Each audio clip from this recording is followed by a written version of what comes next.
Welcome back to the Deep Dive. Today, we are taking all the phenomenal research and sources you've sent us, and we're going deep into the wizarding world's darkest corners. We're not just recapping the story here. Not at all. We're looking at the history, the moral compromise, the really deep context that, changes how you see everything. Exactly. And we've got some incredible material today. We're going to piece together the cynical, frankly horrifying creation of Azkaban. And then we're diving into the mechanics of Horcruxes, the sickening granular details of how soul-splitting actually... It's a journey into shadow, really. Yeah. We're going to connect the dots between a terrifying prison, the ultimate dark magic, and even some forgotten figures from magical history. Our goal is to walk you through it all, so you leave with a much richer, more, textured understanding of this world. Okay, let's unpack this. And there's really no better place to start this descent than with the one place that institutionalized suffering for centuries, Azkaban. And the first thing to understand is that Azkaban is old. It actually predates the Ministry of Magic. So it wasn't originally a prison at all? No, not even close. It was a fortress built back in the 15th century, and it was likely built by the sorcerer named Excreces. Excreces, okay, and who was he? The sources describe him as,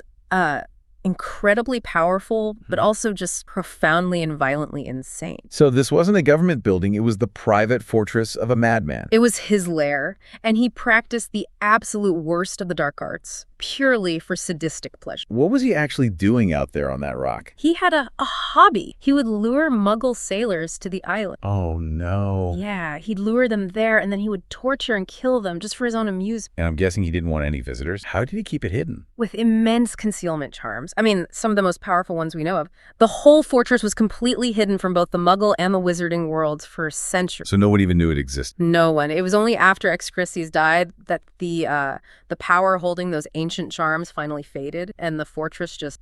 So the Ministry sends investigators. They land on this island, and they're basically stepping into a ghost story. A very real one. And the people who went inside, they refused to talk they saw. Why? What did they find? Dementors. The whole fortress was infested with them. They'd taken over the entire structure, and the sources say the very walls just radiated misery and pain. So the investigators who went in, yeah, they were hit with that Dementor effect. Instantly. That complete drain of happiness. They were so psychologically affected that they literally couldn't articulate the horror they'd witnessed. Which must have led to a huge debate within the ministry. What do you do with a place like that? Well, the first instinct, of course, was to destroy it. Just get rid of this evil place entirely. Seems reasonable. But the experts, the curse breakers, and dark arts specialists they brought in, they came back with this chilling warning. They said Dementors are, for all intents and purposes, immortal. You can't kill them. You can't kill them. You can't. And they warned the ministry, if you destroy their home, their breeding ground, they won't just die. They'll scatter. And head for the mainland. Exactly.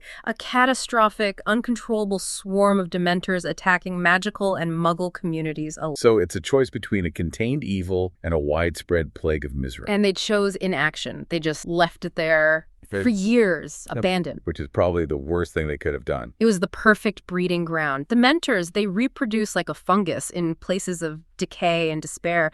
So they just kept multiplying year after year, deepening the shadow over that island. And that's when the ministry's political cynicism kicks in. They're not just dealing with an ancient magical problem anymore. They need a new prison. Precisely. This is after the International Statute of Secrecy is signed in 1689. And their old system of small, scattered wizarding prisons is causing huge problems. Right, because the breakouts were getting noticed by Muggles. Too flashy. The sources mention loud bangs, smells, and light show. It was drawing way too much attention. They needed a secure, discreet solution. They even had plans for a new purpose-built facility. But those plans got thrown out. By a minister named Damocles Rahl. And he's a piece of work. He had this strong anti-Muggle agenda, but more importantly, he was just sadistic. And cheap, I'm guessing. Very. He saw the plans for a new prison as a massive, unnecessary expense.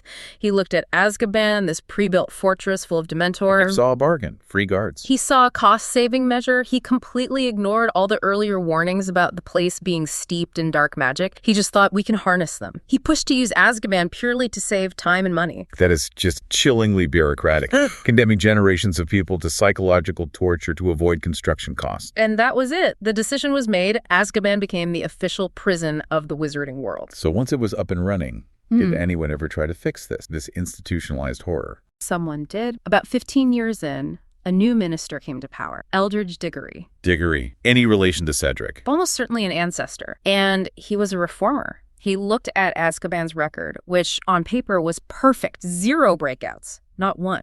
But then he actually visited the place. And he was appalled. He saw the human cost of that perfect record, most of the prisoners completely insane, and there was a massive graveyard on the island for everyone who had just died of despair. So you wanted to shut it down. Immediately. But then the experts gave him the same warning they'd given his predecessors. The Dementors will swarm the mainland. They confirmed it. They said the Dementors only stay on that island because they're being supplied with a constant source of souls to feed on. Oh, that's horrific. The argument became, if we stop sending prisoners, they will leave and go after the innocent. It was a horrifying trap of their own make. Better the criminals suffer than everyone else. So the Ministry was trapped. They created this self-sustaining system of suffering that they couldn't dismantle without causing mass terror. Diggory tried. He desperately searched for an alternative, a way to neutralize the Dementors, but he died, dragonpot, before he could make any change. And his successor, Hephaestus Gore. He immediately reversed all of Diggory's plans, renovated Azkaban, reinforced it, cemented its role. And for centuries, no one questioned it. No one. They just pointed to the perfect record of no escapes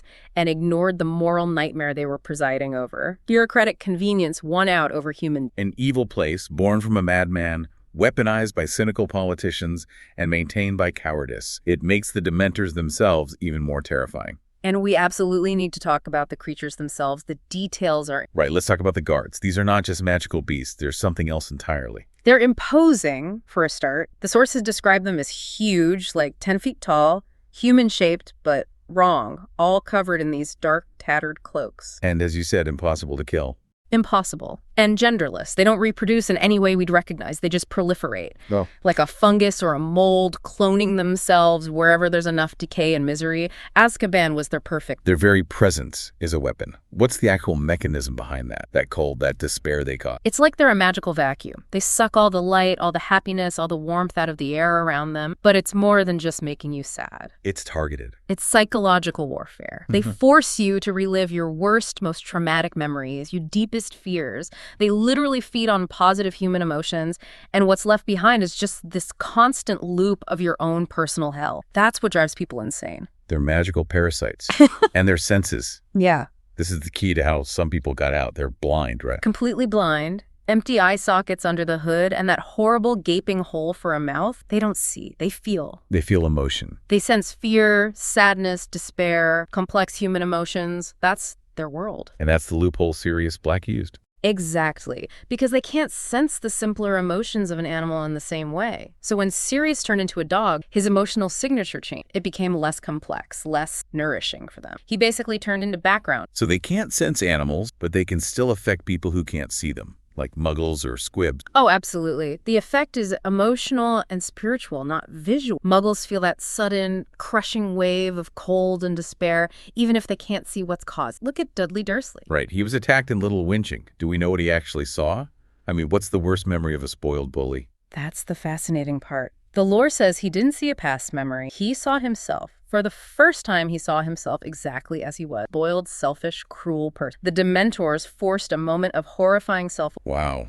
That's almost a public service. In a terrible way. In the most terrible way imaginable. Which brings us to their ultimate weapon, the Dementor's kiss. Why is it considered so much worse than death? Because it's the total erasure of the self. Yeah. The Dementor lowers its hood, and it uses that mouth to suck out your soul. Your body is left behind, breathing, heart beating, but you are irreversibly gone. No memories, no personality, no consciousness. It's a fate the wizarding world considers far more final and cruel than simply dying. And before the events of the books, no one even really knew what that looked like. The knowledge was purely theoretical, because anyone who saw a Dementor lower its hood, well, they got the kiss. They couldn't exactly come back and describe the experience. It kept the Dementor's true face a complete... For all their silence, though, we know they're not mute. They can speak. That's a detail that often gets overlooked, and it's terrifying. Mr. Weasley confirms it. He says the Dementors at Azkaban reported that they heard Sirius Black talking in his sleep. He was mumbling, he's at Hogwarts. And they understood that. They listened, and they passed that specific, actionable intelligence onto the Ministry. So they're not just mindless beasts. They're sentient. They're calculated agents of fear who can gather intel. Which makes them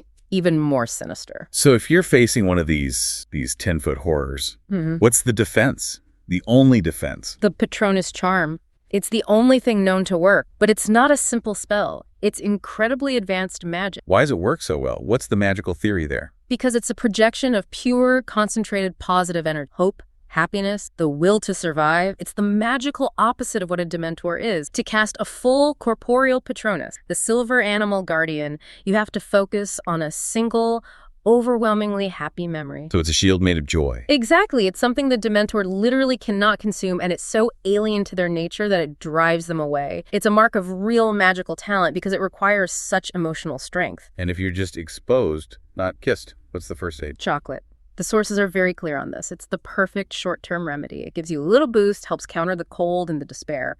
But it's just a patch. It can't help if you're too far gone. So for 300 years, the Ministry had this perfect record. No one got out. Then that record was broken. It was, by Barty Crouch Jr., and his escape wasn't about overpowering the guards. It was about exploiting their one weakness, their blindness to identity. This was the plan with his mother, right? The polyjuice potion swap? A truly tragic and complicated scheme. His father, Barty Crouch Sr., arranged for his dying wife to visit their son in Azkaban. She took polyjuice to look like him, he took it to look like her. Correct. And the Dementors, they only sensed souls. They sensed 1 week dying person coming into the prison and 1 week dying person leaving. They couldn't tell the difference. They had no concept of identity, only of suffering. And his mother died in his place. An unbelievable sacrifice. A horrific one. And in the end, it was for nothing. Barty Jr. was eventually recaptured, and at the end of Goblet of Fire, he was given the Dementor's kiss. He suffered the very fate his mother died. Then there's Sirius Black, who managed the first truly unassisted escape. And that was all down to his animagus form. As we said, the dog form let him slip past their sense. But what's really is how he stayed sane. He had an obsession. One single, all-consuming thought is innocent, and his desire for revenge on Peter Pettigrew. That thought wasn't a happy one, so the Dementors couldn't feed on it, but it was so strong it acted like a shield for it. It kept him anchored while everyone around him went mad. The prison is just littered with these tragic stories, people wrongly convicted or people who made impossible choices. We have to talk about Percival Dumbledore. Albus Dumbledore's father. He was sent to Azkaban for life. His crime was attacking 3 Muggle. But those boys had assaulted his daughter, Ariana. They had. It was a horrific attack that left her magically and psychologically scarred for life. Percival's actions were an act of a father's rage and vengeance, but in court he refused to say why. Why not defend himself? Because if he explained why he attacked them, the Ministry would have investigated Ari. They would have discovered that the trauma had turned her into a child whose repressed magic becomes a destructive parasitic force. And the Ministry's protocol for that would likely have been to lock her away for life or even kill her. So Percival chose silence. He accepted a life sentence in Azkaban, died to protect. That is a devastating choice. Then there are cases of pure prejudice, like Anth's. Anne's story is just appalling. She was a Muggle-born student, and she was framed for murder by her pure blood rival, a girl named Black. A Black horse? Apollonia used her family's influence, gave false testimony, and because of the systemic prejudice against Muggle-born, Anne was sentenced to decades in Azkaban for a crime for years. Her name was only cleared centuries later in the timeline of the Hogwarts League. It's a stark reminder of the injustice built. Even Hagrid did. He did. He was sent there when the Chamber of Secrets was open the second time. He spent 2 miserable months surrounded by Dementors for Harry and Ron. And even people fighting the good fight weren't safe. Sturgis Podmore, from the Order of the Phoenix. He was arrested trying to break into the Department of Mysteries to get the prophecy, but he was under the Imperious Curse cast by Lucius Malfoy. He had a perfect defense, but he didn't use it. He refused to speak. He was sentenced to 6 months. He knew that if he said anything, he might compromise the Order's secrets, so the fall. Another small, necessary sacrifice. And the ultimate irony, of course, is that Dolores Umbridge ended up there herself. After the war, she was sentenced to life in Azkaban for her crimes against Muggleborn, but she got to serve her time in the new Dementor-free Azkaban, a much, much kinder fate than the one she had. The whole system finally collapses when the Dementors themselves pick a side in the war. They defected. They joined Voldemort en masse at the start of the Second Wizardry War. Why? What did he offer them? Freedom and more food. He promised them more souls to feed on than the drained, broken prisoners in Azkaban could provide. It was a purely pragmatic part. And their departure immediately led to the mass Death Eater breakouts. 2 of them, yes. And Voldemort didn't just use them on the battlefield. He brought them inside the Ministry itself. He used them as a tool of state terror. When he took over, he had Dementors floating in the courtrooms during the trials of Muggleborn, using their despair-inducing presence to oppress and terrify innocent people being accused of stealing magic. It was the ultimate corrupt. So the creatures born from a madman's fortress, weaponized by the Ministry, finally ally with the Dark Lord. How was this chapter final? Kingsley Shacklebolt. When he became Minister for Magic after the Battle of Hogwarts, his first order of business was he purged Azkaban of every single Dementor. But what did he replace them with? horrors. But with a humane system, they work in rotating shifts and they're regularly brought back. This prevents the psychological burnout and misery. And it's worked. Perfect. The sources say there hasn't been a single breakout since Shackleton. It's a real sign of progress. But it leaves one massive, terrifying question. Where did the Dementors go? You can't kill them, so you have to contain them. And the chilling, logical conclusion is that they're now housed in the most secure, most secret place the Ministry has. The Department of Mysteries. It makes a dark kind of sense. The department already contains things like rogue brains, prophecies, time turners, and the Veil, the death archway. Dementors are intrinsically linked to despair and spiritual death. They'd fit right in. So it's very possible they're locked away in a part of the department we've never seen. A permanent, contained threat just one floor beneath the minister's office, waiting. Okay, let's shift from institutional evil to, I guess, the ultimate act of personal evil. We need to unpack the sickening mechanics of Horcrux. And the story of the Horcrux starts way back in ancient Greece with a wizard named Herpo the Foul. Herpo the Foul. He was already a legend for other things, wasn't he? He was. He was the first wizard to ever successfully breed a basilisk, but his ambition was to conquer death itself, and he was the first to create a Horcrux. The process is simple in concept, right? You rip a piece of your soul out and hide it in an object. That's the goal. It anchors you to the living world, makes you immortal, but the process? It requires a specific kind of act, a deliberate, conscious murder committed without any remorse. So it has to be intentional.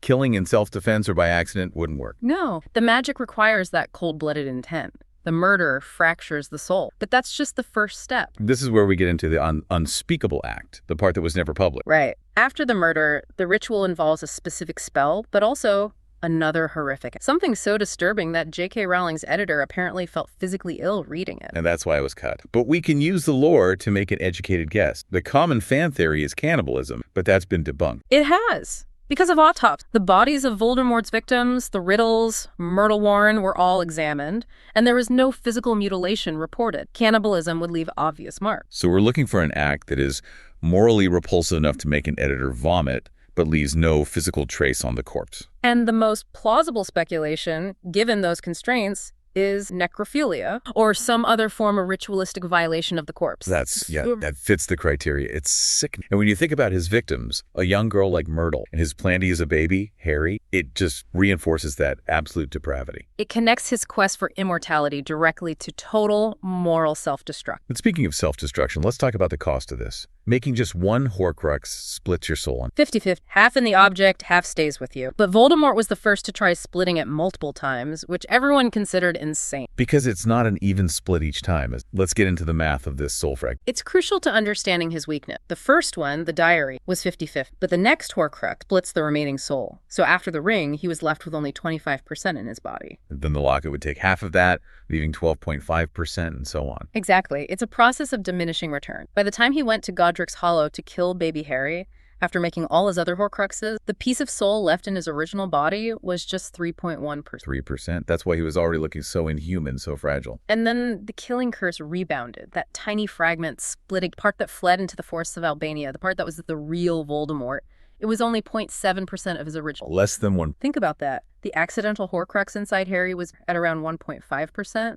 The diary held 50. The primary Lord Voldemort was small aesthetic fragment. And what does that do to a person magically? To exist on less than 1% of your soul? It mangles you. It's why he was incapable of love or remorse. And it's why, when he was finally defeated, the bit of him that went to limbo was described as this tiny, flayed, broken thing. The ultimate spiritual punishment for seeking physical. And the soul fragments themselves. Yeah. They aren't just dumb pieces. They have a consciousness. They retain the mind, memory, and age of the maker at the moment of creation. This is so important. The diary Horcrux was a 16-year-old Tom Riddle. He was brilliant, charismatic, but he had no idea what his future self had done. He had to learn about his own downfall from Ginny Weasley. Then you have the living Horcruxes, which are a whole other level of dark. Harry, of course, was the accidental one. Voldemort's soul was so unstable, it just latched onto the only living thing in the room. And then there's Nagini. And she wasn't always a snake. She was a maledictus. A maledictus, right.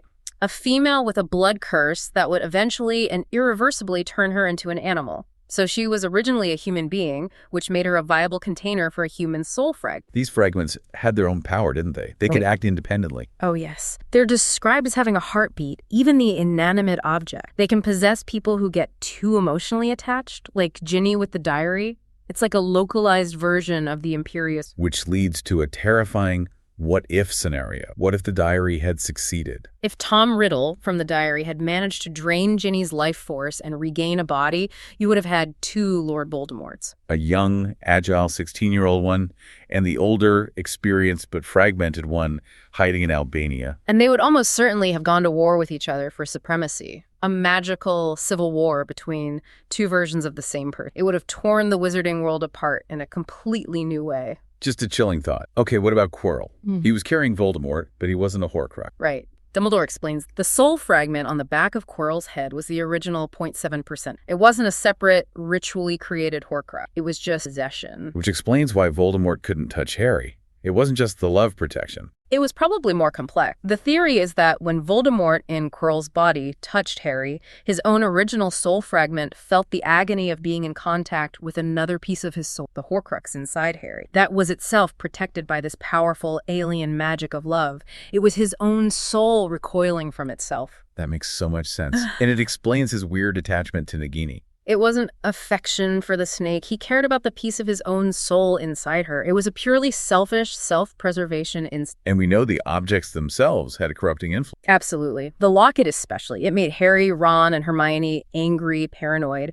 It amplified all their negative emotions. It even stopped them from being able to cast a Patronus. It was actively draining their hope. Except for one person, Dolores Umbridge. In one of the most chilling details in the entire lore, when Umbridge wore the locket, it helped her. She was able to cast a powerful Patronus with it on because she had an affinity for this horrible object. Her own soul was so cruel, so aligned with the dark lock that instead of being drained by it, she was empowered by it. They were in perfect, horrible harmony. The only person whose soul is compatible with a piece of Voldemort. That says everything you need. A truly dark confirmation. So let's look at the objects he chose to defile. The relics of the Hogwarts Fountain. This was a symbolic act of war against the school itself. It was the ultimate desecration. He took the symbols of the Four Fountain and turned them into containers. Let's start with the one he couldn't get his hand, Gryffindor's. And it's unique because it wasn't made by, it was forged by Rag, a goblin mask made of pure goblin silver, which has the magical property of absorbing anything stronger. Like basilisk venom. Exactly. And it has its own will. It only presents itself to a true Gryffindor in a moment of often appearing inside the sorting. Then we have Slytherin's locket. Made by Salazar Slytherin himself and enchanted so only a Parselmuth could open. It was his way of ensuring it stayed within his pure bloodline. Ravenclaw's diadem was lost for centuries. Stolen by Rowena Ravenclaw's own daughter, Helena. She was jealous of her mother's wisdom and stole the diadem, which was enchanted to increase the wearer's intelligence. She hid it in a forest in Albania before she died and became the Grey Lady. Which is how Tom Riddle found. He charmed the story out of her ghost. He did.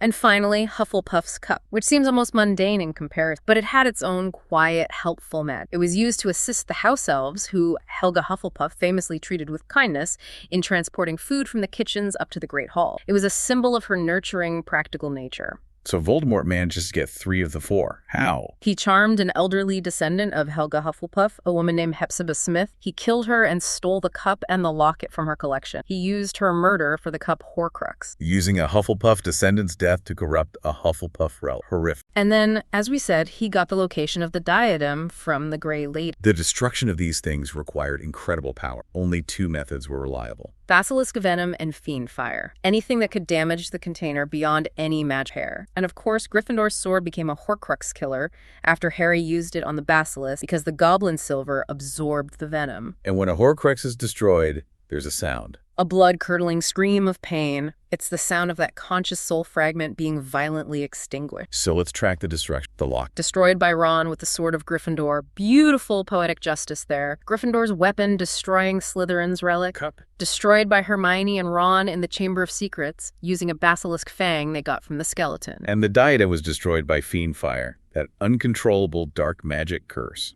Cast by Crabbe in the Room of Requirement, the fire itself was so destructive it annihilated the Horcrux. And the sword's final journey is the perfect end to the story of the relic. After Griphook the Goblin stole it during the Gringotts break-in, the sword simply disappeared from his possession. It deemed him unworthy. And it reappeared for the ultimate Gryffindor in need. Neville Longbottom. It fell out of the Sorting Hat during the Battle of Hogwarts, and he used it to kill Nagini, the final Horcrux, sealing Voldemort's fate. After that, it stayed with him for a time and then vanished again, waiting for the next. Okay, we've been through some incredibly dark territory. Before we wrap up, Let's do a palate cleanser with some fascinating, smaller lore nugget. A great idea. We can start with something people always wonder about. Wizarding primary education. Right, they don't show up to Hogwarts not knowing how to read. No, the sources confirm they're homeschooled by their parents. Basic reading, writing, math. Hogwarts is for magic only. It assumes you have those foundational skills already. That makes sense. Okay, the Marauders map. How did Fred and George figure out the past? The VAP told, well, it recognized their mischievous spirit, that they were genuinely up to no good, and it gave them clues on the parchment until they figured out the fray. The map chose them. I love that. Why is there no art class at Hogwarts? Because it's magically obsolete. Yeah. If you want a painting or a banner, a simple charm can create a perfect one instantly. There's no need for manual art. Let's talk Thestral. The visibility rule is very strict. It's not just about seeing death. It's about witnessing it and process. Which is why Harry couldn't see them after his parents died. He was too young to process it. Exact. He only saw them after Cedric's death. And even then, not right away. He saw them at the start of the next school year, after the shock had worn off and the grief had truly set in. The magic is tied to the emotional process. A really deep psychological bit of... Okay, let's debunk a fan theory. Crookshanks. Crookshanks was part Measle, a very intelligent cat-like creature. But he was not the Potter's old cat. That's a popular theory, but the sources explicitly deny it. He was just a very, very smart and observant part. And quickly, Harry's grandparents. James's parents were older when they had him and died of natural illness while he was still at Hogwarts. Lily's parents, we don't have an official cause of death for, but they're presumed to have died naturally as well. Okay, we have to end on what might be the most inspiring story in the deep lore, the story of Angus Buchanan, the Squib hero.